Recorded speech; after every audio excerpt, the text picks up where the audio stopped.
Queridos, com muita alegria, quero saudá-los com a paz do Senhor. Quero convidá-los ao texto que está no meu coração para este dia. E, obviamente, falar-lhes da Bíblia e do contexto. Atos dos Apóstolos, capítulo 5.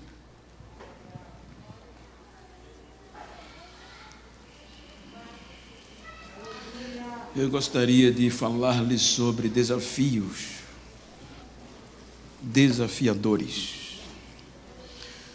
Capítulo 5, versículo 12. O texto diz: muitos sinais e prodígios eram feitos entre o povo pelas mãos dos apóstolos. E todos costumavam se reunir de comum acordo no pórtico de Salomão. Amém? Amém. Queiram estar sentados, por favor. Queridos, eu quero em primeiro lugar agradecer a Deus por mais um ano, poder cultuar convosco. Para mim é uma honra, um privilégio ímpar, e mais sabedor de que não sou merecedor de tão honroso convite. E para tal, estendo a minha gratidão, um reconhecimento ao pastor José Haroldo, obviamente com toda a diretoria, sua muito digna esposa, irmã Alexia, como também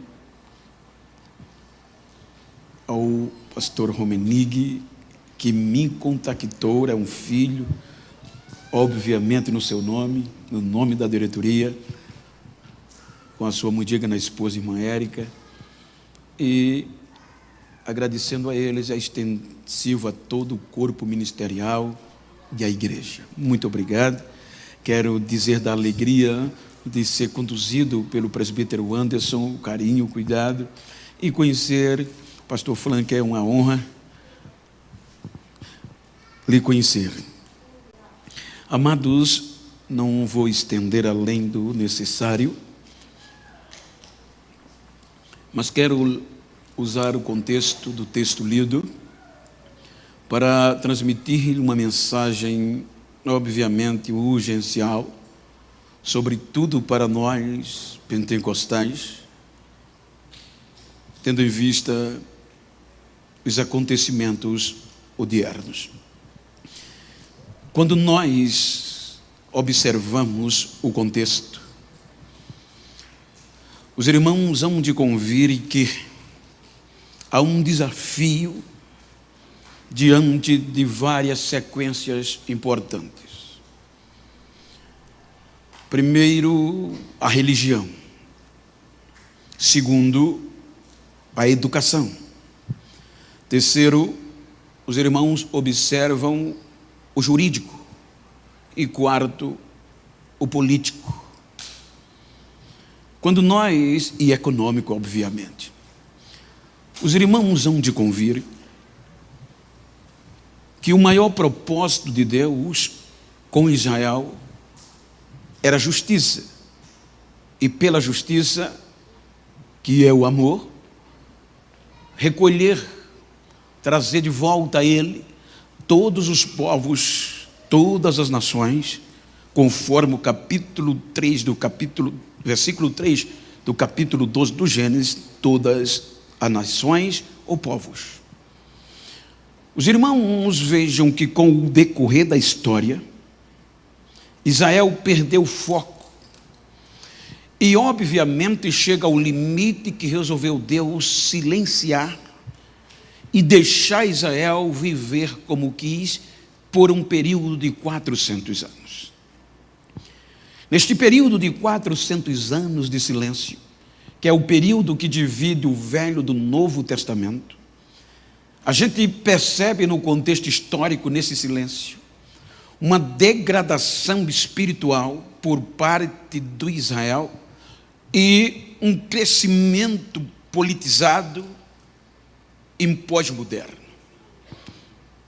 Com os gregos macedônios dominando todo o contexto de Israel, modernidade grega veio e roubou alguns princípios.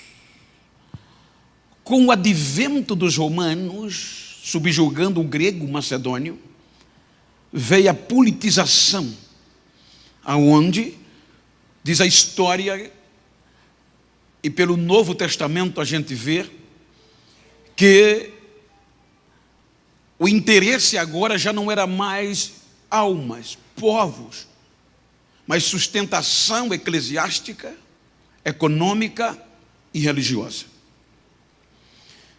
Era tamanha que eclode de uma forma disputadíssima os partidos religiosos, como os saduceus, fariseus, essênios, zelotes.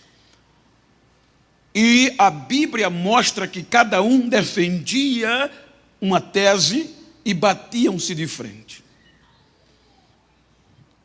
Os saduceus era o top, a elite.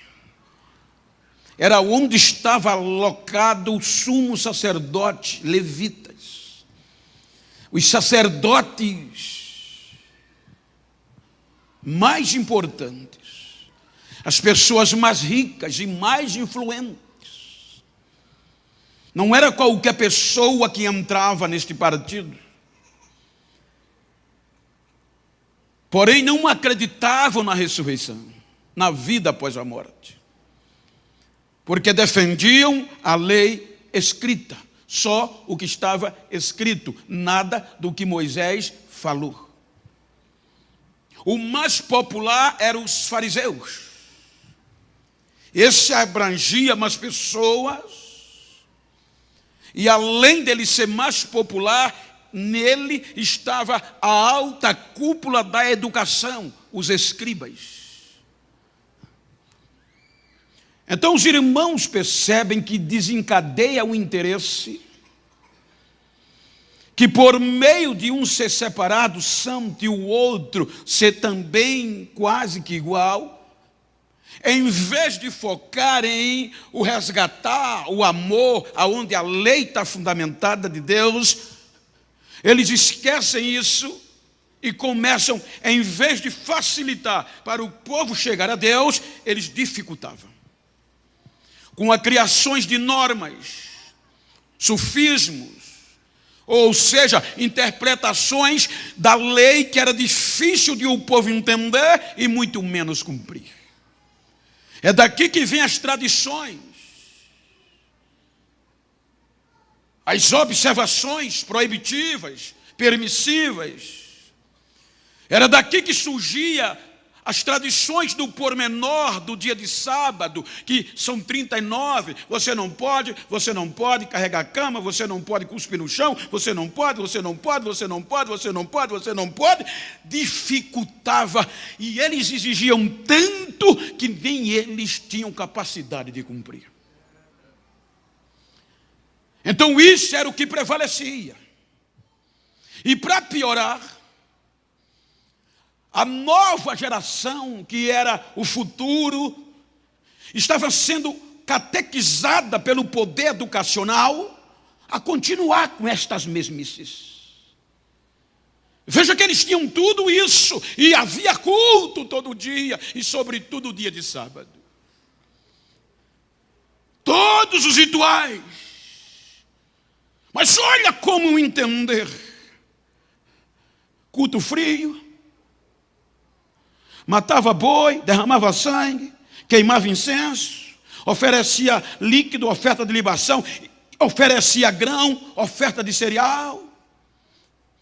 Oravam 3 vezes ao dia. Mas o interessante é que ao redor do templo, no lado externo do templo, havia alguns setores, como Betesda, como Alpendre, que era lotada de pessoas segregadas por eles. Coxos, aleijados, cegos, pobres, marginalizados. E a Bíblia diz que estes recinto do templo era lotado de pessoas que nutriam esperança em um milagre. E muitos deles corriam e era de montoar no tanque para, no agitar das águas, ter a esperança de ter um amigo que o conduzisse, jogasse ele dentro e pela Bíblia ele ser sarado.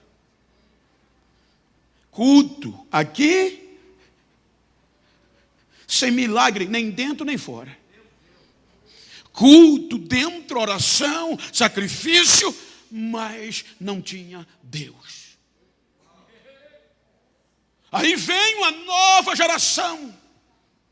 Os irmãos sabem, me permita dizer-lhes mais uma vez, que uma criança judia, ela já começava a estudar a lei, a Torá, com 6 anos de idade, de 5 a 6. Com 10 anos de idade, ela já tinha, diz o Talmidim, catequizado a lei. Com 12 anos, eles iam ser sabatinados. E diante de quem? Dos escribas, dos doutores. Porque, segundo John Davis diz, que havia 3 classes de ensinadores. O rabi, que era aquele professor, era um escriba que dava só aula, mas não tirava interpretações nem dúvida. Vinha o rabi, que além de ensinar, também se o aluno tivesse dúvida, ele esclarecia e interpretava. E vinha o rabã ou rabonir, que era o topo, que era aquele que sabia de tudo, era o máximo da educação.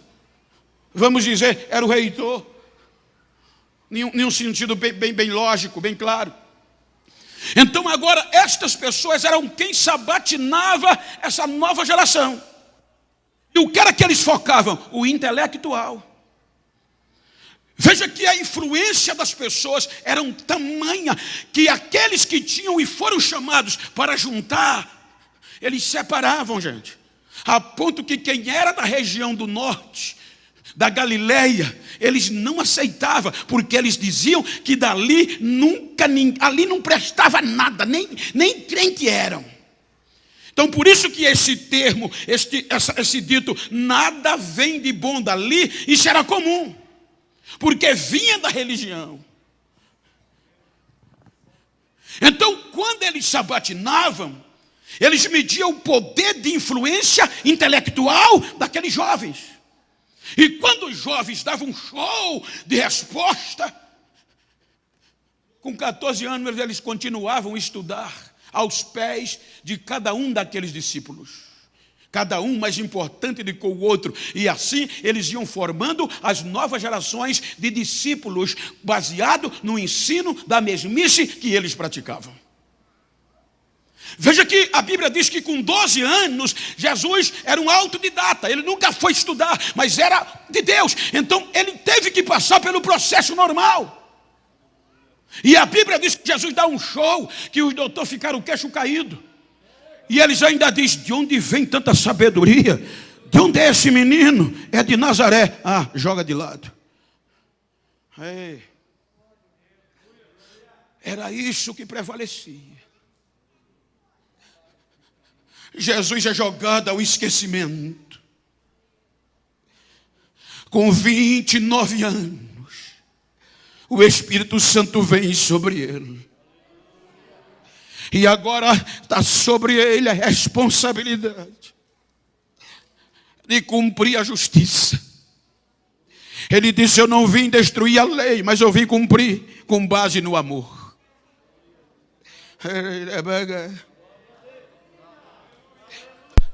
Então ele vai escolher qualquer empreendedor, aqui tem muitos.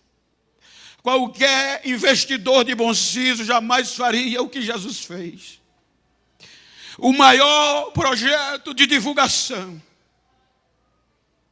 Era comum e era plausível. Ele ia a Jerusalém, procurar alguém especializado em marketing, em publicidade, fazer como os discípulos do judaísmo, escolher os melhores dentre os melhores e formar um grupo capacitados para divulgar a maior mensagem que ia mudar, ia ser o divisor de água.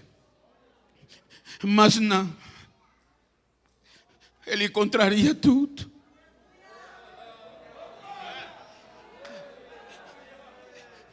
Ele vai escolher pescador.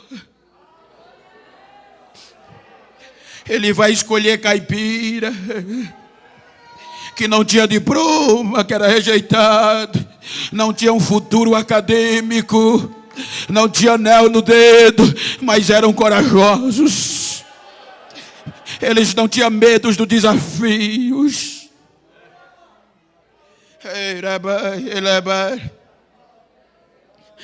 Jesus vai começar com esses 12, só um que não era da Galileia, era Judas.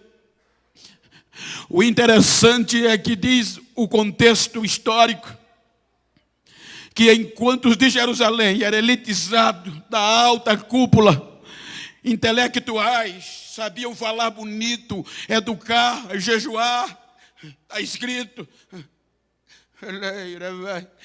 Os da Galileia não tinham isso. Mas, salvo engano, Joséfo diz que eles tinham algumas características que davam certo, e Jesus criou-se na Galileia e sabia.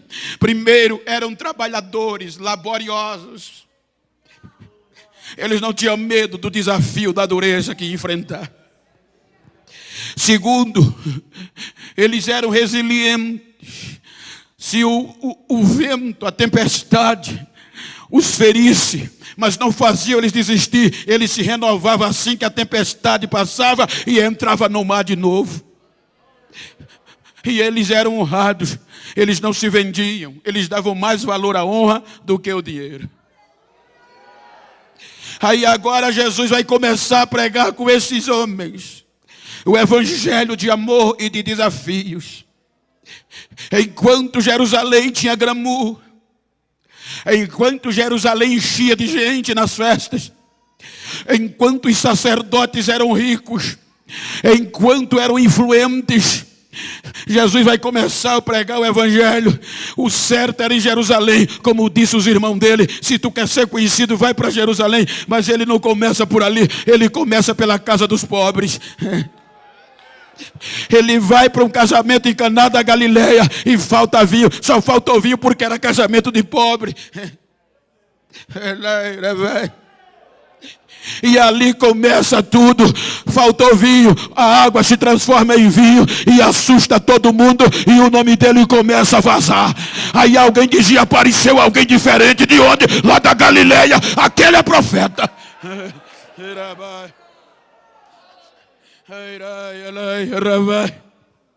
Pregando este evangelho, ele vai divulgando por Nazaré. É expulso de Nazaré, põe morada em Cafarnaum, na beira do mar. Agora quem não tinha esperança começa a ter.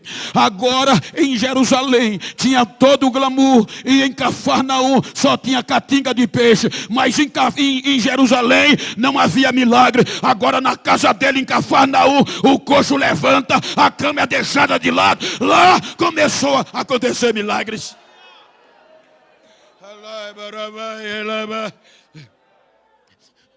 Ele vai levantando os caídos.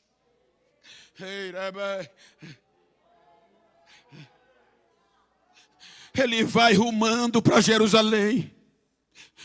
E da Galileia para Jerusalém, os milagres vão acontecendo, você pode acompanhar.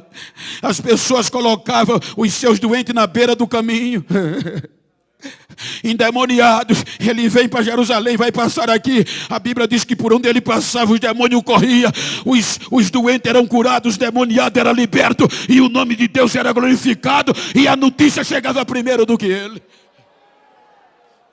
Sintetizando, não quero extrapolar o horário, mesmo que tenha liberdade, mas é bom deixar crédito. Quando ele chega em Jerusalém, a fama já estavam com raiva dele, porque a notícia já tinha chegado no centro político e religioso Jerusalém. Apareceu um homem na Galileia chamado Jesus de Nazaré. Não está escrito, vou conjecturar. Aquele menino de 12 anos que vocês rejeitaram, ele está sacudindo todo mundo, e a multidão agora está seguindo a ele. E não é pouca gente, é muita gente. Mas eles temiam porque era só ralé. 99,9% da multidão que aceitava Jesus era contrariado para eles, porque era ex-prostituta, era cego, era aleijado, era drogado. Quem não prestava agora estava crente, seguindo a Jesus. Aí eles não acreditavam no que estava acontecendo.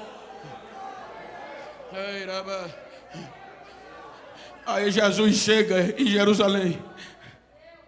Não vai para o templo, vai pregar em Jerusalém. E a multidão chega. Aí vão entregá-lo ao templo. E o templo lá estava o poder religioso, jurídico, pelo Sinédrio. Aí disseram, Jesus está pregando em Jerusalém. E a cidade está lotada ouvindo ele. Aí os sacerdotes chamaram os soldados, os líderes dos sacerdotes. Não foi o presbítero nem o diácono, não. Foi os cabeças. Vai, chama os soldados, manda pregar ele, filho dele. Traz ele aqui, coercitivamente. Quando os soldados chegaram lá, estava tendo um culto. Jesus estava pregando. Eles não ousaram falar com Jesus, só ouviram. Enquanto eles ouviam, o coração queimava.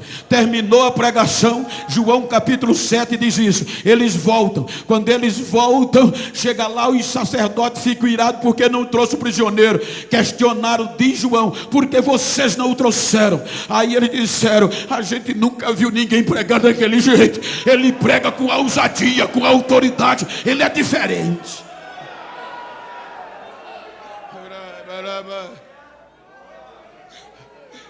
Jesus podia ir ao templo. Capítulo 8 de João. Eles aproveitam e dizem, vamos pegá-lo pela lei, que ele nunca estudou, nem ao grupo dele. Trouxeram a mulher no capítulo 8. Senhor, a lei de Moisés diz...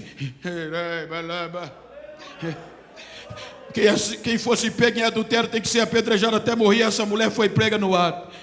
Jesus não diz nada, só diz o seguinte: porque pelo contexto de Levítico, o primeiro acusador, se a moça fosse inocente, ou se ele não tivesse culpa à altura, ele seria responsável também pelo erro. Aí Jesus diz, quem de vós que não tiver pecado, atire a primeira pedra. Veja que a Bíblia diz que do primeiro, o acusador principal, quando ele soltou a pedra, aí alguém disse, se ele soltou, a gente está perdido. Aí cada um começou a soltar a pedra. E ninguém acusou a mulher. Jesus poderia ir pregar no templo, sintetizando, não. Ele começa pelo alpendre, começa pelo tanque, onde estava a multidão de desprezados, aonde a lei do sábado oprimia eles. Aí Jesus chega e tem um homem lá que nem amigo tinha, era um marginalizado, gente, que não tinha nem, muitos não tinham nem amigos. Veja que isso é uma realidade. Jesus olha e diz, você quer ser curado hoje? Qual é a resposta do homem, Senhor? Eu estou aqui há tanto tempo, mas nem amigo eu consegui fazer. Porque toda vez que a água é agitada, sempre leva o outro primeiro do que eu.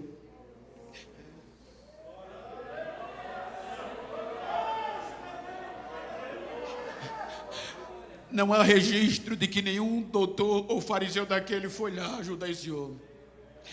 Aí Jesus então faz o seguinte, pega a tua cama, vai para casa. O homem levanta. Eu dou por visto o barulho que ele fez. Aí aparecem os fariseus para interrogar o homem. Aí Jesus entra no templo e vê um homem com a mão mirrada. Jesus entra no templo e vê uma mulher que andava encurvada. Aí Jesus dentro da casa, dentro do templo, faz o milagre. Eles só não apedrejaram Jesus porque não pôde. Jesus saiu dali. Primeiro prender, não conseguiram. Aí Jesus volta para Betânia e vem a notícia que Lázaro adoeceu.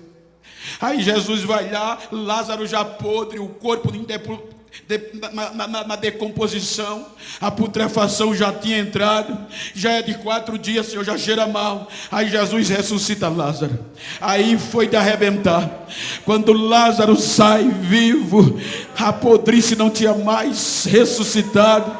Aí a Bíblia diz que o negócio piorou, porque agora o povo não acreditava em Jesus, não mais só pela pregação, mas só em olhar para Lázaro já se rendia. Jesus é o Cristo, não tem jeito.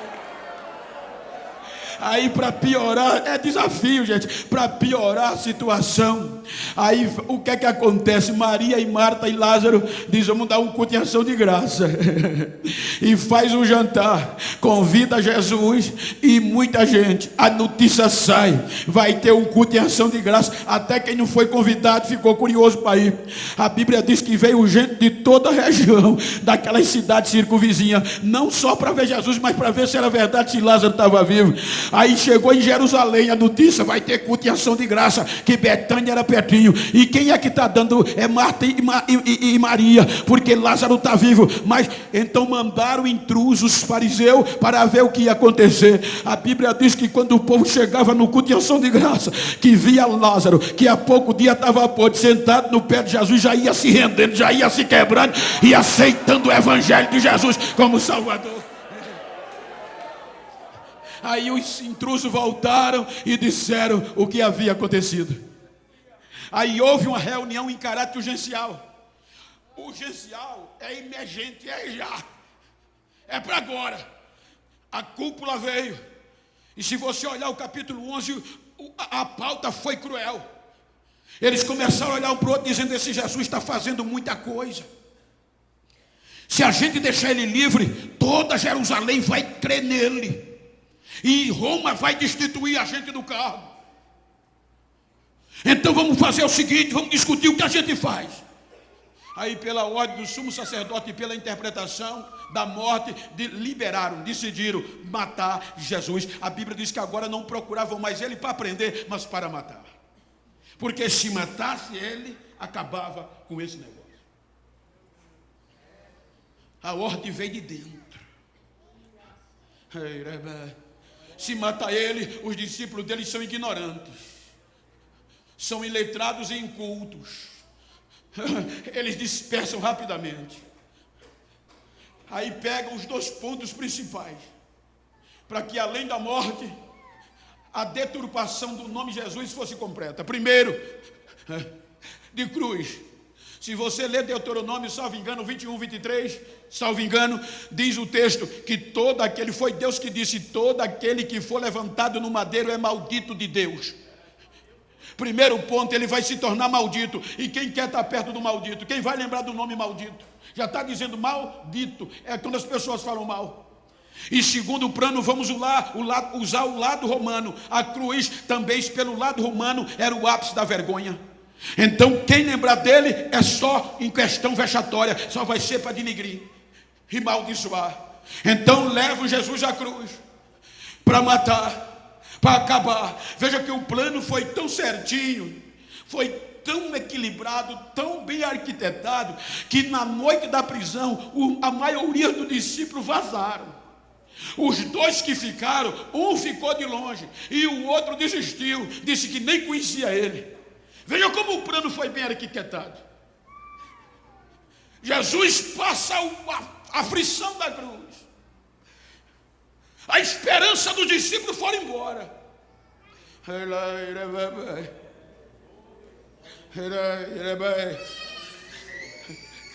Os mais crentes desistiram.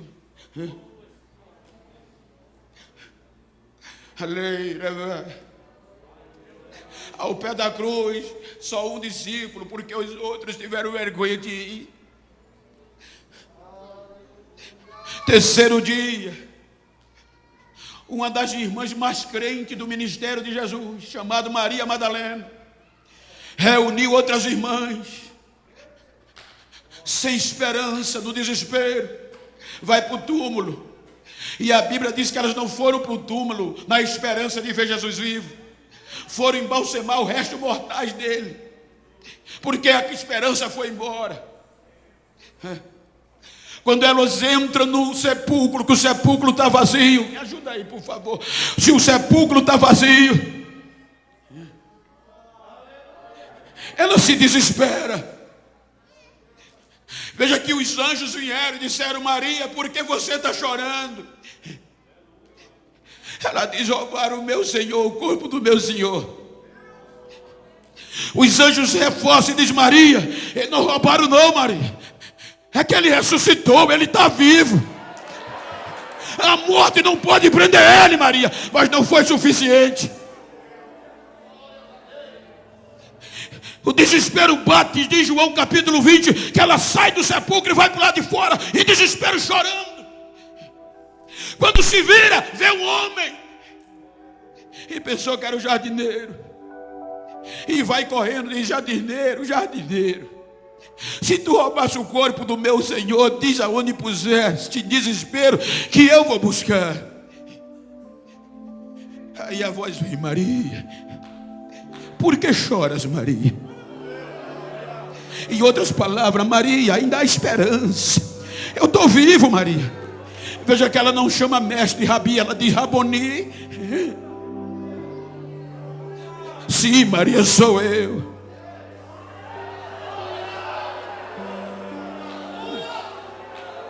Olha para quem está ao teu lado, diga: ele está vivo. Não deixa o desespero, não deixa as lágrimas te desesperar, ele está vivo.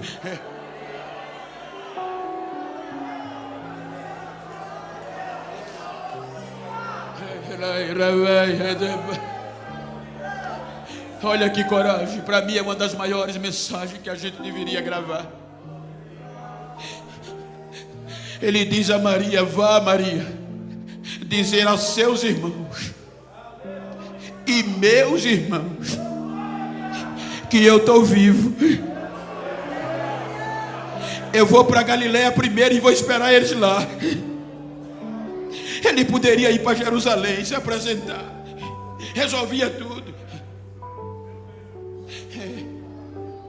Aí eu pergunto: quem de nós teria coragem de chamar aquele povo de irmão de novo? Qual pastor, presidente, colocava Pedro e Tomé no ministério de novo?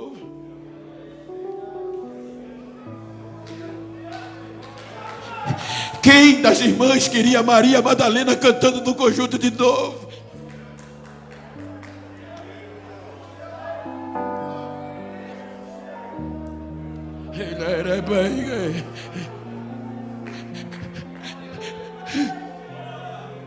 Ele diz: meus irmãos, Maria, seu e meu, eu não desisto deles.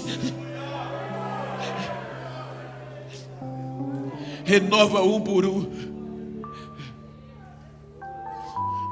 Em vez de se apresentar para os sacerdotes para desabafar, se apresenta para esse povo ignorante.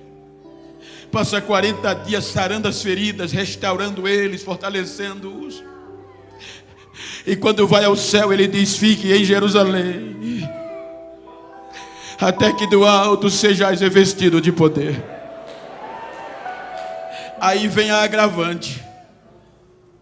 Enquanto Maria, diz Mateus capítulo 26, corria para dizer aos irmãos que estavam escondidos, desviados, que Jesus estava vivo. Aí Mateus diz que os soldados que se acordaram depois do terremoto da ressurreição correram para o templo, para a cidade de Jerusalém, e contaram aos sacerdotes tudo o que havia ocorrido. Quando contaram, aí eles ficaram decepcionados e disseram: então é hora de colocar um plano urgente.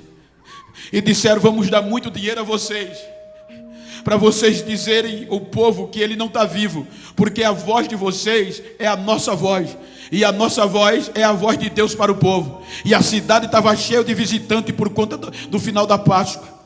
Então os soldados aceitaram o dinheiro, e a Bíblia diz que eles divulgaram em toda Jerusalém a adjacência que Jesus continuava morto. Está escrito. Aí piorou a situação, porque agora os discípulos, além de não ter um poder que o apoiasse, o que eles pregassem era mentira. Porque de um lado, veja bem, de um lado estava o judaísmo amparado pelo poder religioso, pelo poder, como eu disse, político, pelo poder judicial e pelo poder econômico e pelo poder da notícia que os guardas divulgaram.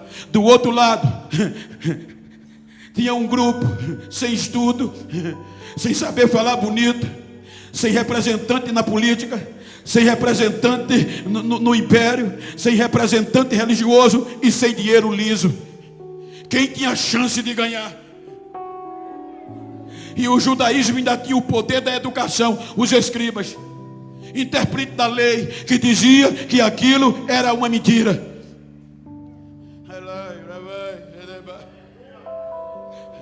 Com 10 dias depois que Jesus é assunto dos céus, o Espírito Santo vem. E quando o Espírito Santo vem, ele não desce no templo em Jerusalém, que era o praxe. Ele não desce na casa do sumo sacerdote. Ele vai aonde estavam os semi-analfabetos, mas cheio da esperança em Jesus Cristo. E o que me chama a atenção é que a Bíblia diz que naquele dia tinha cerca de 120 crentes. E quando o barulho desce, quando o Espírito Santo vem, eles fazem um barulho de glória a Deus, contando as maravilhas que Deus fez, tão grande que atraiu multidões na rua de Jerusalém. Porque se a Bíblia diz que só quase 3.000 aceitaram, vamos partir do pressuposto que tinha 6.000. Eles fizeram um barulho tão grande, gente, que o povo gritava: de onde vem esse barulho? Só é de glória a Deus, contando as maravilhas que Deus tem feito através dos anos. Quem é do cenáculo? Quem está lá? São os galileus. Aí veja que alguém diz: mas eles são ignorantes, são indoutos, não têm conhecimento da lei. E como eles estão contando tudo isso? Vamos lá, quando chega na porta, os doutores, os melhores diziam: essa raça não presta, está bêbado, é 9 horas. Aí o mais ignorante, o pescador mais bruto, que tinha 4 dias se desviado, agora cheio de Deus,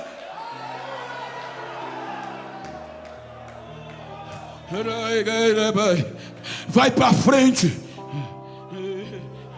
e chega com autoridade. E veja que a mensagem que ele prega é simples. A mensagem é só a história da Bíblia. Ele só prega a história dos profetas. Ele não vai falar bonito não, vai falar na linguagem da roça, da pesca, mas vai dizer: isso aqui é o que Deus prometeu por meio do profeta Joel. Tem ninguém bêbado aqui não. Nem terminou a pregação, já tinha quase 3.000 pessoas dizendo: ô irmãos, o que é que a gente faz para aceitar esse Jesus? Arrependam e sejam batizados no nome dele.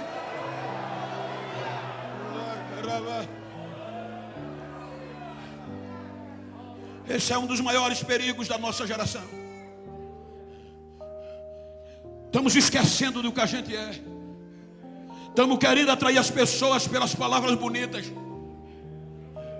que eu não tenho nada contra, muito pelo contrário. Estamos querendo atrair as multidões pelas inovações modernas, perdendo muitas vezes os nossos princípios. Mas essa igreja sempre venceu pelo barulho. Essa igreja Assembleia de Deus Pentecostal, ela nunca teve evidência pela mídia, mas era pelos hinos simples da harpa e pelo barulho de línguas estranhas que as pessoas vinham e Jesus curava, batizava, salvava e elas aceitavam.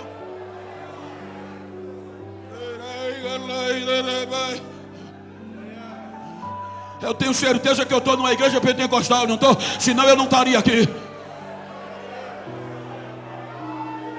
Então deixa eu ouvir aquele barulho que há tempos atrás, a 1 quilômetro da igreja, a gente via as línguas estranhas das irmãs e dos irmãos. Deixa eu ouvir por um instante, deixa eu ouvir, deixa eu ouvir.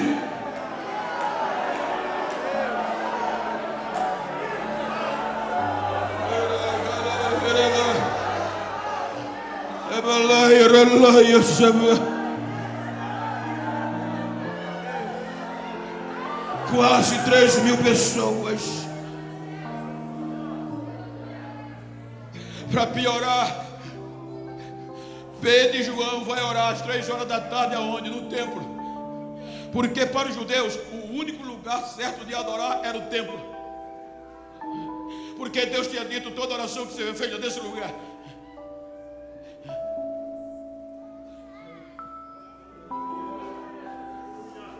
Aí juntamente com ele vai uma turma carregando um homem coxo de quase 40 anos.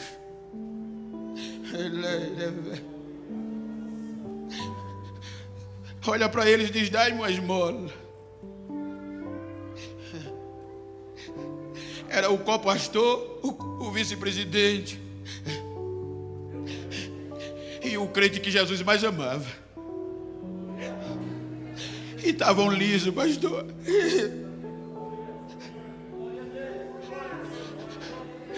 Estava indo para o culto liso, Frank. Não ia ter nada se fosse hoje. Dai-nos uma esmola. A gente não tem prata nem tem ouro, mas o que temos vamos te dar.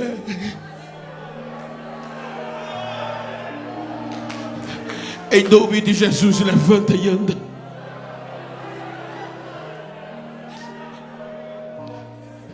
E o homem se levantou. O homem queria tanto adorar que só ouvia o barulho de fora, que não podia entrar por conta da proibição. Que ele entra pegado, eu vou usar o termo pegado, entre Pedro e João. E quando ele entra, não entra cabisbaixo, já entra pulando, cheio do Espírito Santo, cantando e adorando a Deus. Enquanto ele cantava e adorava, a Bíblia diz que Pedro e João aproveitava e pregava a palavra de Deus. Aí o templo virou pentecostal. A Bíblia diz que o número de salvos pulou para quase 5.000. Aquele templo que era morto, nunca tinha visto milagre, agora se encheu da presença de Deus e quase foi para quase 5.000 o número dos salvos.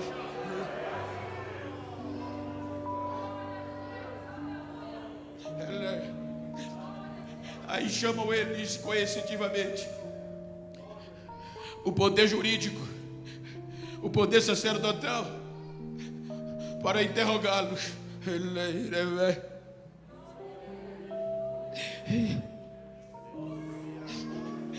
E olha o que Atos diz, está escrito que quando Pedro e João chegam diante do interrogatório, todos os que iam interrogar estavam admirados, porque sabiam que eles eram iletrados e incultos ou incultos, semi-analfabetos.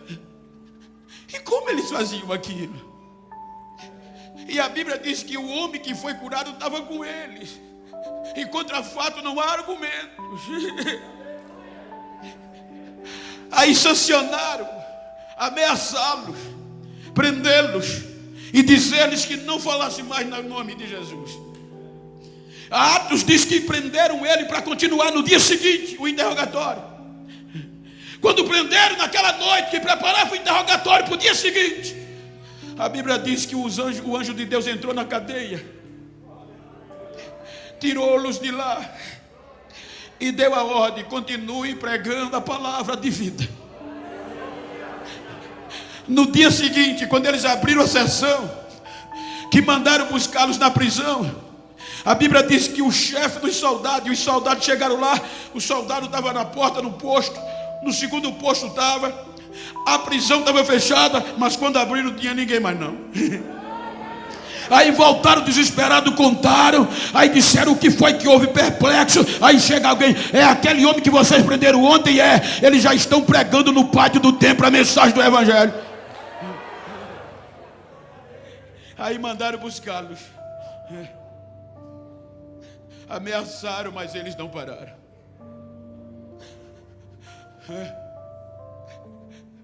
Aí levantaram agora o auxílio político. Vão para Herodes, a maior autoridade política da região, o rei da Judéia, para parar. Herodes, diz a Bíblia, para agradá-los, deu a ideia: o que é que a gente faz? Vamos matar o pastor presidente. Porque se matar o pastor presidente acaba. Decapitaram o Tiago, arrancaram a cabeça. Mas os desafios continuavam e eles continuavam pregando. O texto que a gente leu diz que agora, gente, veja que o texto que a gente leu diz que todos agora que iam se convertendo, sabe onde eles faziam os cultos pentecostais? No pórtico de Salomão. E se você olhar o plano arquitetônico do templo em Jerusalém, o pórtico de Salomão é uma passagem do templo. No lado externo do templo, pelo pórtico de Salomão, você entra no templo. Isso implica dizer que enquanto o judaísmo adorava lá dentro, os crentes novos convertidos que iam aceitando com os apóstolos faziam um culto no lado de fora. Olha o desafio. Só que enquanto o culto do judaísmo rolava lá dentro sem nada, no lado de fora, a Bíblia diz que Jesus batizava, Jesus salvava, Jesus curava, e o povo saía de dentro para aceitar Jesus fora.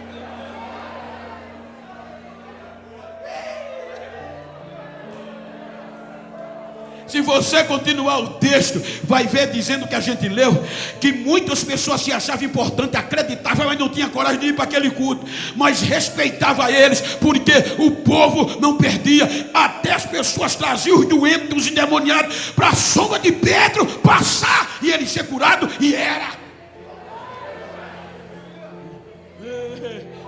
Agora um culto frio dentro, e um culto pentecostal lá de fora. Quem é que está dirigindo o culto? É Pedro. Vamos arrebentá-lo também.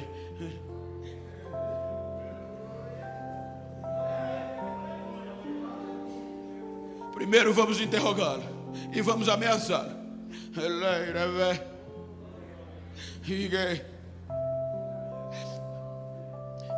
Chamaram-lhe agora na reunião quem estava? Sacerdotes, juristas e os educadores.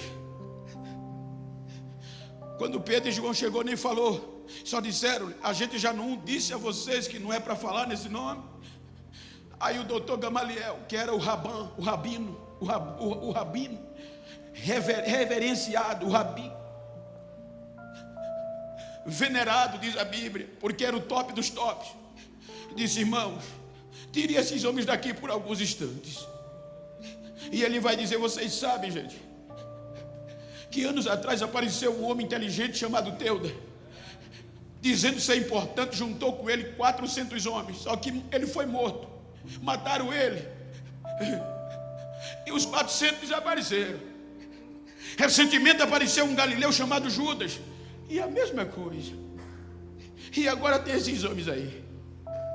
Aí o doutor Gamaliel diz: gente, faz o seguinte, deixa esses homens quietos. Porque se essa obra for feitio de homem, ela não vai para frente. Mas se for de Deus, vocês estão fritos. Vocês não vão ter capacidade de combater contra Deus.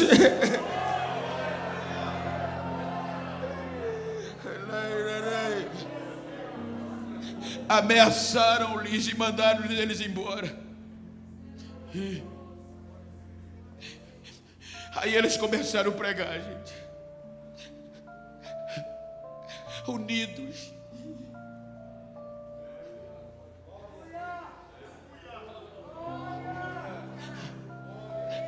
Precisamos voltar ao que a gente era.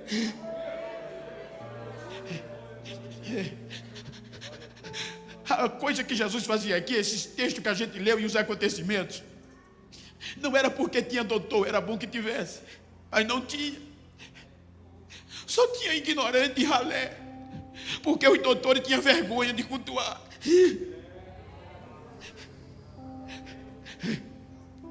A pregação era simples, mas eles eram unidos. Eles oravam e obedeciam a palavra. Precisava muita coisa não. A Bíblia diz que eles nem se preocupavam com o milagre. Era o milagre que saía procurando os crentes.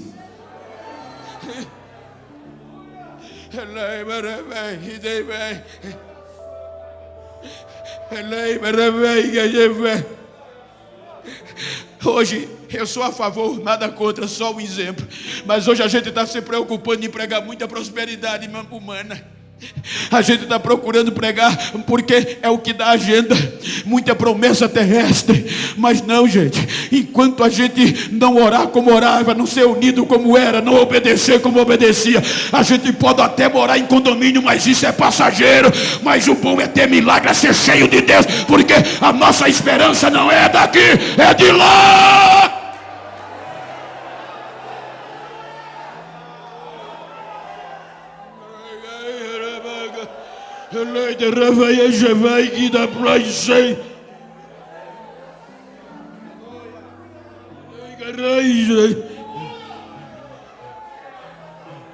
O número vai sendo tão grande que eles fazem uma reunião, porque não entendiam onde estava o poder dos iletrados. A ameaça, os desafios, eles não temiam, iam para cima. Com base no que Jesus disse, o inferno não prevalecerá contra a minha igreja. Não é dizendo que o inferno vem, é que a igreja vai. Então eles partiam para cima. Aí fizeram uma reunião com os crânios da educação, para parar esse povo pela liturgia da educação, pelo contexto da grade curricular. E quem é o gestor, o reitor está lá, Gamaliel, o doutor, o top dos tops. E naquela reunião eles determinam que tem que pegar eles pela lei, pela leitura, mas precisava de alguém capacitado. Aí é quando Gamaliel diz: eu tenho o melhor dentre os melhores. Quem é? Saulo. Esse menino foi o primeiro, criou-se aos meus pés. Ser indicado por Gamaliel, gente, era demais. Não tinha como recusar. Aí eles dão um poder jurídico, porque Saulo era advogado, porque ele fazia parte da mais alta corte jurídica do judaísmo, que era o Sinédrio, a ponto que ele tinha direito de voto. Ele era filósofo, entendia de todo o conhecimento do mundo romano, que era cidadão romano, e do mundo judaico, que também tinha cidadania judia. Então disseram: ele é perfeito, é polido, e ele pertence à pior seita, a mais dura dos fariseus. Ele é preparado. E o único dever de Saulo era parar esses ignorantes.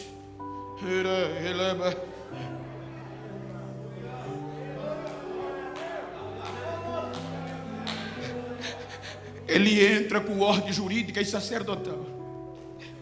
Onde ele sabia que tinha um seguidor de Cristo, ele não batia na porta, ele arrombava.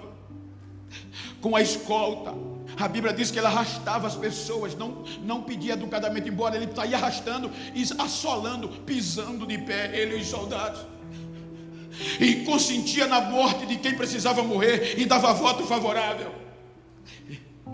A Bíblia diz que por causa dele muitos saíram de Jerusalém, outros desistiram da fé. Só os apóstolos que ficaram. Mas aqueles que fugiam, mesmo sabendo que ia morrer, não parava. A Bíblia diz que por onde eles passavam, iam pregando o que aprenderam. O judaísmo não entrava em Samaria porque diziam que era imunda. Aí o Espírito Santo pega Filipe e diz: vai para Samaria.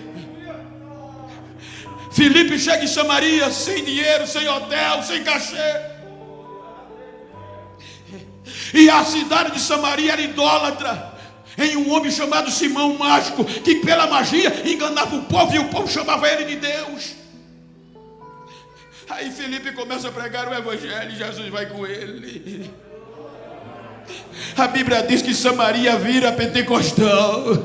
Samaria aceita Jesus. Até Simão Mágico larga a magia e arreda, aceita a Jesus como Salvador. Outros correm para Damasco, e Damasco pega fogo. Aí, como Damasco eles iam, aí disseram: Saulo, Damasco está virando de perna para o ar, os crentes estão lá. Ele ficou com tanto ódio que procurou os sacerdotes, foi no Sinédrio, pegou carta de ofício, ou fé de ofício, uma carta judicial, que desse direito a ele até de matar quem não desistisse ou não quisesse vir preso. Pede ordens judicial, sacerdotal, pega a escolta de soldado e, respirando ameaça de morte, vai ou prender, ou fazer desistir, ou matar crente em Damasco. Eu acho lindo que a Bíblia diz que perto do meio-dia, quando ele ia chegando perto de Damasco, sabe por que eu acho bonito? Porque perto de meio-dia, ou meio-dia, é a hora da maior explosão da glória do sol. O sol explode tudo que ele tem de glória, atingindo cerca de 2 milhões de graus Celsius na coroa. O interessante é que a Bíblia diz que nesta glória do sol desceu um brilho do sol do céu que brilhava mais do que o sol. E quando o doutor vê o brilho, já mete a cara na poeira. Os soldados. E quando eles questionam quem tu és, já chama de Senhor. Quem tu és, Senhor? Eu sou Jesus.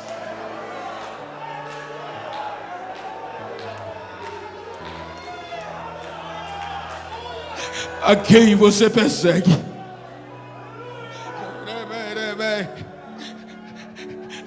O doutor já chega em Damasco crente, jejuando e orando.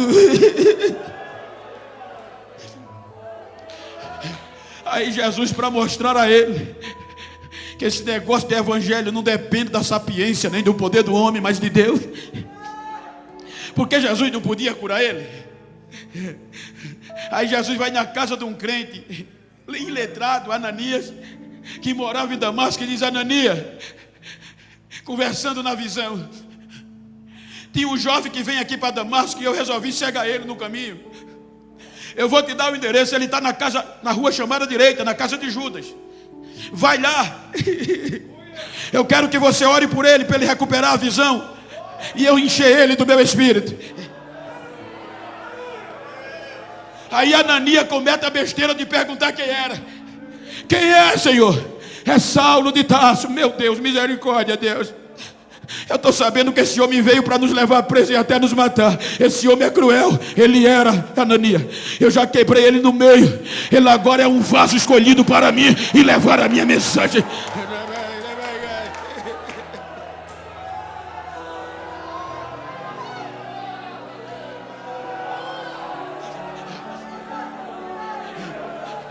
Ananias, quando entra tão cheio de Deus que esquece o protocolo. Porque tem lugar hoje que para você chegar, eu digo porque eu já vivi isso e vivo, que primeiro as pessoas, antes de você subir no púlpito, você sabe, vai aonde você está e diz: olha, não esquece de falar no deputado, na deputada, você pode até esquecer do nome de Jesus, mas não pode esquecer dessas pessoas. Aí agora Ananias, sabendo que era o doutor Saulo, o top dos top do judaísmo, aí já entra arrebentando, não chama doutor não, já entra dizendo: irmão Saulo, levanta, porque o Jesus que te apareceu lá me enviou aqui, e agora eu vou orar por você. Olhe para mim, encare, eu vou orar por você, você vai voltar a enxergar. Aí ora, as escamas caem, ele vê, quando ele vê, olhe para mim, eu sou iletrado, mas eu vou te dar o que você não tem, e nem curso de faculdade. Recebe o poder do Espírito de Deus. O doutor é cheio.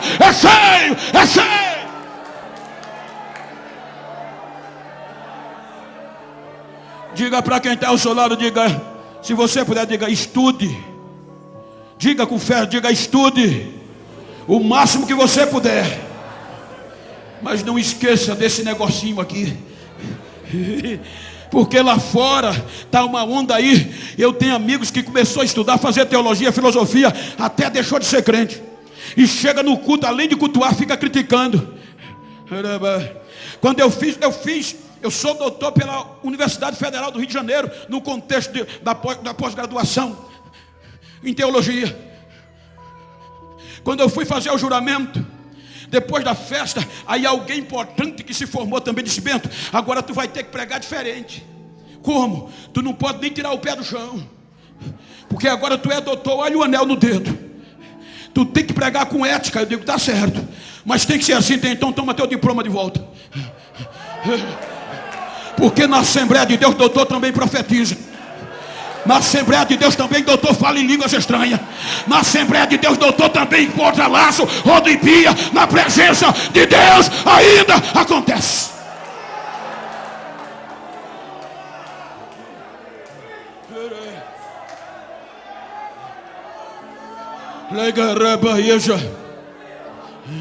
Não demora muito. Veja o que aconteceu. Primeiro, a vergonha. Passaram vergonha, não conseguiram prender Jesus nem parar os discípulos. Segundo, levantaram Herodes, o poder político, para parar os crentes. Ou seja, quem se meter com esse povo ou passa vergonha, ou morre, Herodes morreu. Doutor Saulo meteu a cara, se converteu. Ou passa vergonha, ou morre ou se converte. Mexer com esse povo é coisa séria. O meu pai na fé, irmãos diácono Silvestre, crescia aos pés dele, iletrado, mas a gente rolava a noite orando. Quando ele pregava até numa estrofe da harpa, Jesus batizava. Ele dizia uma história que viveu, que numa empresa que trabalhava, vou usar o termo popular, um feiticeiro, era chefe, e descobriu que ele era crente, e chegou para ele e disse: quem colocou você aqui? Ele disse: Jesus. Ele disse: eu prometo a você que daqui a 3 dias você não está mais aqui. E saiu da empresa, foi para casa fazer propósito para os guias dele tirar o crente. No outro dia ele não foi para a empresa, trancado no sacrifício. Segundo dia ele não foi para a empresa e o irmão lá trabalhando, prestando sacrifício aos seus deuses. Quando chegou no 3º dia, chegou todo remendado de esparadrapo. Aí o irmão Silvestre disse: olha, o que é que aconteceu? Ele disse: sai de perto de mim. Mas o que aconteceu? É que o meu guia desceu e me deu uma surra, me rodou de cabeça para baixo e disse que com você não é para mexer. Então eu quero aceitar o teu Jesus, que é mais forte do que o meu guia.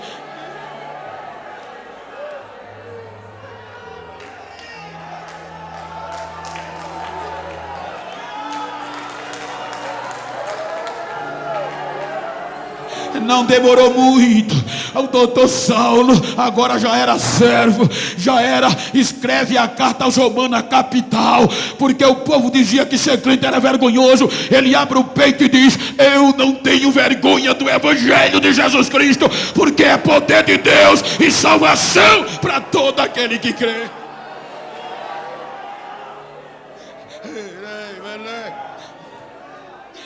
Fique de pé, por favor.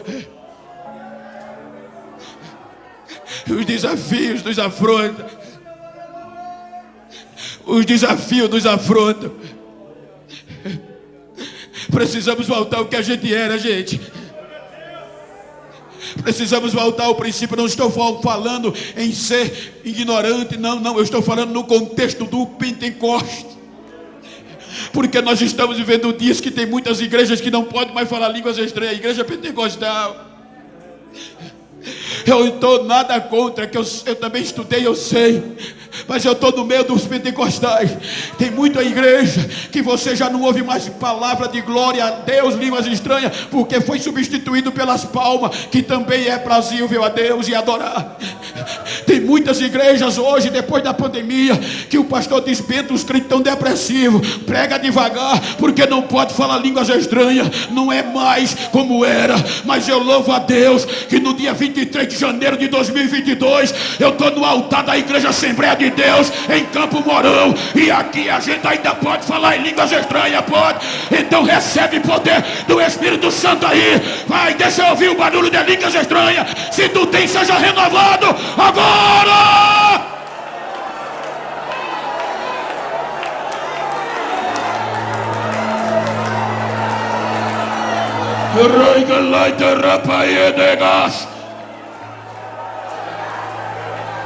Eloia reiga e a playa chava.